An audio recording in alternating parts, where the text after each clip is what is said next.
सभी का स्वागत है आप अभी तक में। आज हमारे साथ मौजूद हैं आज़ाद समाज पार्टी के और राजस्थान प्रभारी।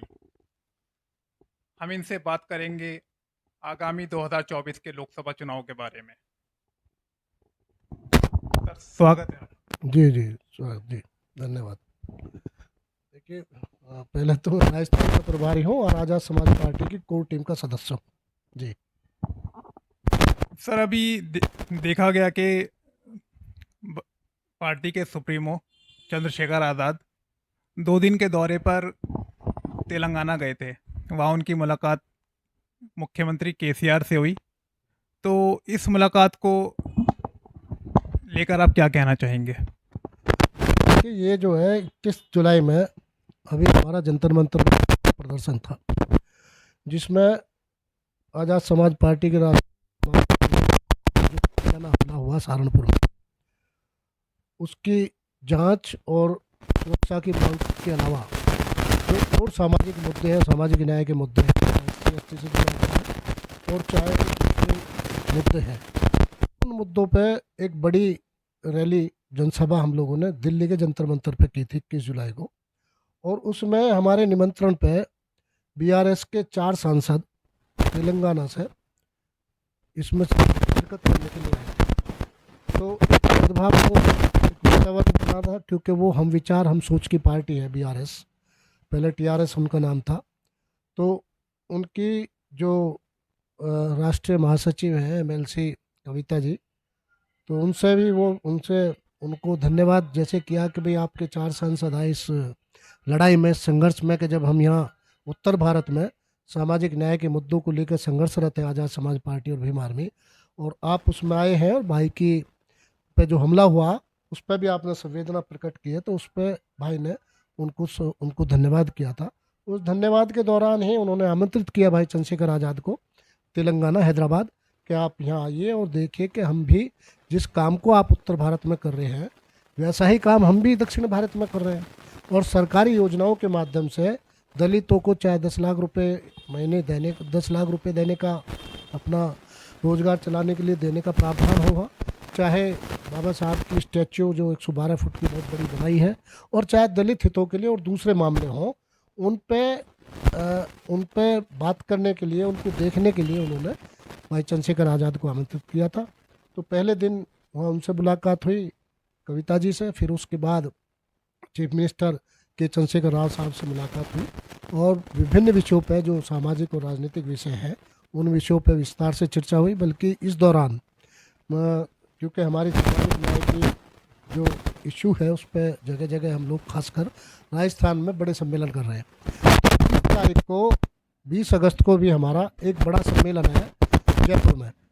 तो इसी वार्ता के दौरान भाई चंद्रशेखर आज़ाद ने मुख्यमंत्री जी को केसी राव साहब को यहाँ आमंत्रित किया जयपुर के लिए, और उसमें शायद उन्होंने सहमति व्यक्त की है अपनी। तो ये दौरा था, इस दौरे के लिए भाई चंद्रशेखर गए थे जो आज वापस लौटे हैं। दोनों नेताओं की मुलाकात को किस तरीके से देख रही है? क्योंकि देखा जा रहा है कि बसपा के नेता इसकी आलोचना भी कर रहे हैं, तो इस बारे में आप क्या कहना चाहेंगे? देखिए, जब कोई, और ये प्रकृति का नियम है, यदि पेड़ भी धरती से पैदा होगा तो धरती जो वो फटती है, वो जगह बनाती है, पेड़ अपनी जगह बनाता है। तो और ये जो विरोध है वो भी घर से शुरू होता है। सबसे पहले घर के लोग, आस पड़ोस के लोग, वही लोग विरोध में उतरते हैं। ये स्वाभाविक प्रक्रिया है, इसमें कोई बहुत बड़ी बात नहीं है। लेकिन हमें अफसोस ये होता है कि भाई चंद्रशेखर आज़ाद पे जानलेवा हमला हुआ, और उस जानलेवा हमले पे एक भी बात नहीं, एक बार भी संवेदना व्यक्त नहीं की गई। आज वही लोग, अभी वो जख्म हरा है, अभी भरा भी नहीं है, अभी सुरक्षा भी भाई को नहीं मिली है, और इसी दौरान उनके जरा से राजनीतिक गतिविधियों पे, जरा से किसी से मिलने जुलने पर भी उनके भीतर इतनी बेचैनी हो गई है कि लोग जो पता नहीं किसकी दलाल ये वो किस किस बात पे उतर आए हैं। तो ये बड़ी घटिया सोच है। इस सोच की तो अब क्या इसके बारे में हम कह सकते हैं, लेकिन ये बहुत ही निहायत ही गलत बात है कि किसी पर हमला हुआ हो। अरे दुश्मन भी नहीं करता ऐसा, तो कि किसी की जान पे हमला हुआ और उसको उसको कुछ दिन भी नहीं बीते, 1 महीना भी पूरा नहीं हुआ, सुरक्षा भी अभी नहीं मिली है, जान अभी भी खतरे में है। और उसके लिए आदमी प्रयास कर रहा, समाज से और सरकारों से कह रहा, हुकूमत से कह रहा कि भाई हमारी जो लड़ाई है उस लड़ाई में रोड़ा ना बनो, उस लड़ाई को आगे जाने दो। सामाजिक न्याय की जो लड़ाई है, जो दलितों की है, पिछड़ों की है, जो संविधान को बचाने की लड़ाई है, लेकिन उस लड़ाई को दरकिनार करते हुए लोग आलोचना में लग गए हैं। इनके फूटे मुंह से एक बार भी नहीं निकला कि भाई चंद्रशेखर पर जो हमला हुआ वो कायरतापूर्ण है, वो निंदनीय है। तो ऐसे लोगों को तो समझना चाहिए। और समाज भी देख रहा कि जो लोग दुख की घड़ी में साथ नहीं थे, वो जरा सी आगे किसी ने सहानुभूति का हाथ पकड़ लिया है और कोई सहानुभूति प्रकट करने आ रहा है, और कोई ये कह रहा है कि इस संघर्ष में और इस ऐसे हमलों पे जब आप इस विचारधारा को आगे ले जाओगे और आप पे हमला होगा, तो उस हमले में हम आपके साथ हैं। जो बाहर के लोग माने जाते हैं, जो दक्षिण भारत के लोग हैं, वो उसमें साथ हैं, और हमारे घर के लोग उस पर आलोचना, टीका टिप्पणी कर रहे हैं। ये निहायत ही ये गलत बात है। तो हम इसकी अब और ज़्यादा नहीं कह सकते। अब उन लोगों का जवान है, उन लोगों का अपना सोचना है, उनका तरीका है, लेकिन समाज देख रहा कि बाबा साहब के मिशन और मूवमेंट को बचाना है, संविधान को बचाना है, तो भाई चंद्रशेखर आज़ाद को, भीम आर्मी और आज़ाद समाज पार्टी को अब ताकत देनी पड़ेगी। तभी हम इस देश में स्थापित उन्हें कर पाएंगे, उनकी विचारधारा को स्थापित कर पाएंगे। आपने जिक्र किया 20 अगस्त को जयपुर में रैली का, तो इस बारे में आपका क्या? देखिए, 20 अगस्त की रैली पहले से ही जयपुर में सामाजिक न्याय महासम्मेलन प्रस्तावित है, और मानसरोवर में होगा, जो बीटी पथ है उसमें, सिपरा पथ पर, और उसमें लाखों की तादाद में लोग वहाँ जुटेंगे। क्योंकि अभी जब भाई पे हमला हुआ 28 तारीख को, पिछले महीने 1 तारीख को वहाँ भरतपुर में रैली थी, और भरतपुर क्योंकि मेरा गृह जिला है, तो उस भरतपुर में लाखों लोगों की भीड़ उमड़ी थी, और भाई घायल होने के बावजूद एम्बुलेंस से उस रैली में पहुंचे थे। तो ये सब लोग समझ सकते हैं कि उनके लिए, भाई चंद्रशेखर के लिए, ये सामाजिक न्याय की लड़ाई और गरीबों की, दलितों की लड़ाई कितनी महत्वपूर्ण है। और उसी कड़ी में अब, हालांकि बीच में 2 कार्यक्रम और थे राजस्थान में, लेकिन क्योंकि स्वास्थ्य की वजह से, और फिर ये 21 तारीख का भीम आर्मी का स्थापना दिवस था, इसको हम नहीं हटा सकते थे तारीख को। तो 21 तारीख का ये जो दिल्ली में कार्यक्रम हुआ, इसकी वजह से और भाई की सेहत की वजह से वो 2 कार्यक्रम हमको चूरू में और वहाँ थे सूरतगढ़ में, वो कैंसिल करने पड़े। लेकिन 20 अगस्त का जो राजस्थान में कार्यक्रम है जयपुर में, वो ऐतिहासिक कार्यक्रम होगा। उसकी तैयारी में हमारे सारे प्रदेश की कमेटी लगी हुई है, सारे लोग लगे हुए हैं। और अभी फिर जो भी भाई का निर्देश होगा, अभी जल्दी वो सभी प्रदेश के कार्यकर्ताओं के, मुख्य पदाधिकारियों की मीटिंग लेने वाले हैं। उसमें जो भी वो निर्देशित करेंगे, उस निर्देश के हिसाब से मुझे लग रहा है कि जयपुर में ऐतिहासिक रैली होगी। ऐसी रैली कभी, राजनीतिक रैली अभी समाज के लोगों ने की थी, जो SC ST के लोग हैं, उन्होंने जो रैली की जयपुर में अभी 2-4-6 महीने पहले, वो रैली भी बड़ी ऐतिहासिक रैली थी। और SC ST के राजस्थान के समाज ने ये जता दिया था कि हम किसी भी तरह से, चाहे सामाजिक आंदोलन हो, चाहे राजनीतिक आंदोलन हो, हम कमज़ोर नहीं हैं। और ख़ासकर वहाँ की जो SC ST के ब्यूरोक्रेट्स हैं, ब्यूरोक्रेसी में जो लोग हैं, मैं उन्हें धन्यवाद देना चाहता हूँ कि उन्होंने अपनी नौकरी को अलग रखते हुए समाज को जगाने का काम किया, और पहली बार राजस्थान में इतनी बड़ी तादाद में लोगों को इकट्ठा किया कि पूरा राजस्थान ही नहीं, पूरी दुनिया का ध्यान उस तरफ गया कि SC ST के लोग भी अब जागरूक हो गए हैं।